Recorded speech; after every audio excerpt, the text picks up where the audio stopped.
When you put a counter on a creature, draw a card is an ability that is just begging to be abused. Mikey and Leo are basically going to draw us a card not just on each of our turns, but on everyone's turn as well. Cards like Forgotten Ancient are fantastic in a deck like this. Everyone casts spells on their turn, meaning we get counters on our stuff and draw cards every turn. Managorda Hydra does the same thing without the ability to move the counters around, and Citadel Druid is a 2-mana version for artifact spells only.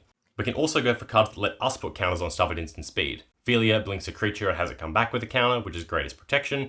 Scytheclaw Cub will give us counters when land enters, meaning we can crack our fetches in our opponent's turns for triggers, and Strength of Will prevent damage and give us counters, meaning blocking will effectively draw us cards and buff our creatures. There's even activated abilities like Bristly Bill, who we can use as often as we can pay for them, Crystalline Crawler that lets us tap it to put a counter on it, or Emil, who will let us flicker a creature and then pay for it to come back in with a counter on it.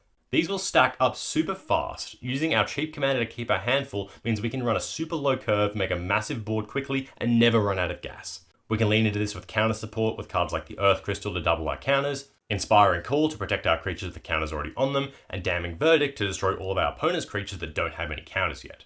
Generic modified support is also great, with Cutzel drawing as cards whenever modified creatures deal damage, Okaneka Howl powering up modified creatures whenever we swing out, or we can just stack all the counters on the cards like a Colonian Hydra, make it absurdly big, and then swing out with it to close the game.